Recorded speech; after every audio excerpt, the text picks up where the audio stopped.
Question 12। दो triangles हैं ए B सी और ट्राइंगल पी क्यू आर। इन्हें हमें सिमिलर प्रूव करना है। गिवन है ए बी पी क्यू का ratio, B C Q R का रेशियो, और ये जो मीडियंस हैं ए डी पी एम, इनका रेशियो इक्वल है।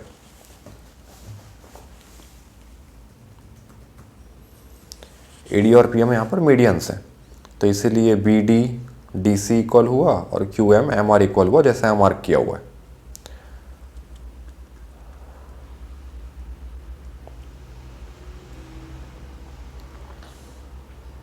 अब देखिए, हमें जो रेशियोज इक्वल दिया हुआ है A B by P Q is equal to B C by Q are.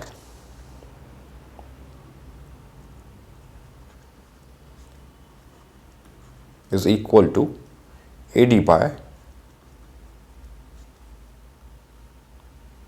P M. इसमें से जो B C by Q R वाला रेशियो है, इसे ऑब्जर्व कीजिए। B C by Q R, अगर मैंने इसे मल्टीप्लाई डिवाइड किया हाफ से,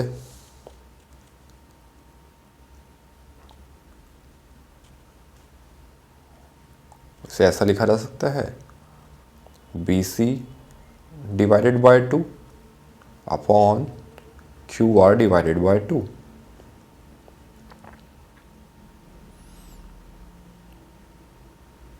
इसे लिखा हमने इस तरह से, वी हैव, ठीक है, दिस रेशियो। ऐसा कैसे लिखा जिसे नहीं समझ आया? कोई भी नंबर है आपके पास, कोई भी रेशियो है ए बाय बी टाइप से, आपने अगर ए को भी किसी एक नंबर से डिवाइड करके लिखा है, बी को भी उसी नंबर से अगर डिवाइड करके लिखा, तो रेशियो में कोई चेंज नहीं आएगा। क्यों नहीं आएगा, आप खुद से सिंप्लीफाई करके भी देख सकते हो। ये क्या लिखा हुआ है, ए डिवाइडेड बाय एम, उसे डिवाइड कर रहे हो बी डिवाइडेड बाय एम से।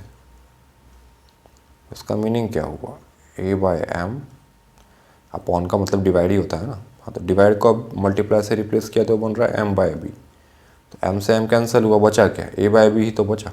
ठीक है, तो ए बाय बी को इस तरह से लिखा जा सकता है, किसी भी नंबर से डिवाइड करके, न्यूमरेटर डिनोमिनेटर दोनों को करना है। फिर बी सी को भी 2 से डिवाइड किया, तो डिनोमिनेटर क्यू आर को भी 2 से डिवाइड किया, तो रेशियो में कोई चेंज नहीं आएगा। अब बी सी बाय 2 तो बी सी का हाफ है, बी सी का हाफ मैंने लिखा B D. A D median है, मीडियन मतलब एक ऐसा लाइन सेगमेंट जो अपोजिट साइड को 2 इक्वल हाफ्स में डिवाइड कर रहा है, इक्वल पार्ट्स में डिवाइड कर रहा है। तो बी सी का हाफ बी डी, क्वेश्चन में गिवन है मीडियन है, अपने मन से नहीं माना है हमने।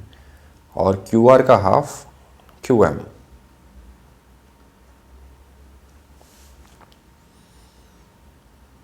ठीक है, तो अब देखिए जो रेशियो हमें दिया गया था ओरिजिनल, इसमें अगर A B by P Q equal to B C by Q R को रिप्लेस कर रहा हूं मैं B D by Q M से, B D by Q M, और तीसरा जो लिखा था उसे वैसे ही लिखा A D by P M. तो ऑब्जर्व कीजिए कौन से साइड्स के रेशियो है, A B by P Q, A B by P Q, B D by Q M, B D by Q M, A D by P M, A D by P M. ये तो triangle A B D और triangle P Q M, इनके sides के ratios लिखे हुए हैं। तो इसका मतलब इन triangles A B D and triangles PQM, इन दोनों ट्रायंगल्स में तीनों साइड्स के रेशियोज अगर इक्वल हैं तो इसका मतलब by side side side similarity criteria, तीनों साइड्स के रेशियोज अगर इक्वल आ रहे हैं तो इसका मतलब दोनों ट्रायंगल सिमिलर हैं। तो कहा जा सकता है, क्या कहा जा सकता है कि triangles are similar, triangle A B C is similar, sorry triangle A B D is similar to triangle P Q M. Order कैसे लिखना है, ये रेशियोज पर ध्यान दीजिए। देखिए यहाँ पर आपको समझाता हूँ। हमारे पास रेशियो क्या है, A B by P Q, B D by Q M, A D by P M. ठीक है, ट्रायंगल्स को भी ऑब्जर्व कीजिए, डायग्राम आपके पास बना हुआ होना चाहिए। ठीक है, तो अगर मैं यहाँ पर पहले ए और बी लिख रहा हूँ तो उसके करस्पॉन्डिंग साइड कौन सा आ रहा है, पी और क्यू। ठीक है, तो ए बी के करस्पॉन्डिंग पी क्यू, डायग्राम में भी देख सकते हो। और फिर बी डी के करस्पॉन्डिंग आया क्यू एम। तो नाम यहाँ से यही बन रहा है, A B D similar to triangle A B के करस्पॉन्डिंग साइड है पी क्यू, और फिर बी डी के करस्पॉन्डिंग है क्यू एम, तो पी क्यू एम। तो ऐसा ही बनना चाहिए था, A B P Q, B D Q M, मतलब हमने नाम सही लिखा है। ठीक है, सही ऑर्डर में वर्टिसेस को हमने अरेंज किया है। तो अभी इतना प्रूव किया हमने कि दोनों ट्रायंगल सिमिलर है, ये दो आधे आधे triangles, triangle A B D और triangle P Q M similar है। अब अगर ये ट्रायंगल सिमिलर है तो सिमिलर ट्रायंगल्स के तो करस्पॉन्डिंग एंगल्स इक्वल होते हैं। तो इसका मतलब ये एंगल ए बी डी और angle P Q M equal हुआ ना, लिख लेते हैं। ठीक है, implies that angle ABD is equal to angle PQM. Reason, corresponding angles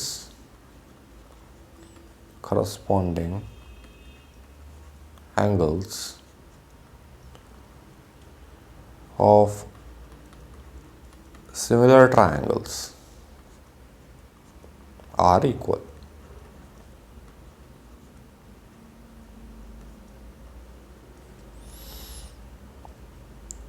अब आप ऑब्जर्व कीजिए दोनों बड़े ट्रायंगल्स जिन्हें हमें सिमिलर प्रूव करना है। Now in triangle A B सी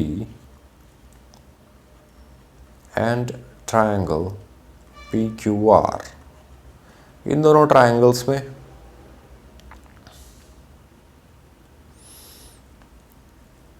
हमें A B by P Q, और देखिए ध्यान से कौन सा रेशियो लिख रहा हूँ मैं, ये जो गिवन है यहाँ से लिख रहा हूँ A B by P Q और B C by Q R, ये तो ऑलरेडी इक्वल गिवन है।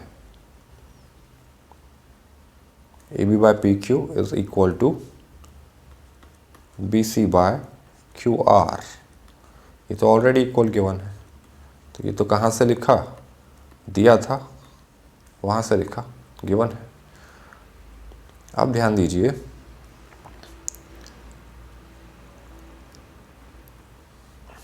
इस तरह से था ना ये, A B C P Q R. ठीक है, तो ए बी सी में आपने रेशियो लिखा है ए बी का पी क्यू का, बी सी का क्यू आर का।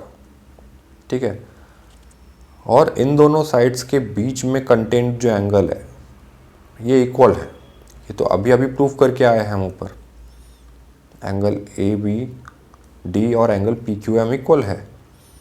ए बी डी यही वाला एंगल तो था, डी यहाँ बीच में पॉइंट था, इसे ए बी डी कहिए या ए बी सी कहिए, एक ही तो बात है।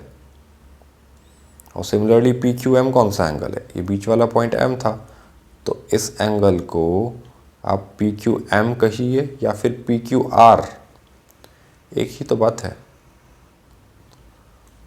तो इसे मान लीजिए मैंने कहा इक्वेशन 1, तो लिखा मैंने angle A B C is equal to angle P Q R. कैसे लिखा गया ये, फ्रॉम 1 को यूज करके, ठीक है। अब दो साइड्स के रेशियोज इक्वल हैं और उनके बीच में कंटेन्ड एंगल इक्वल है, तो इसका मतलब by side angle side similarity criteria,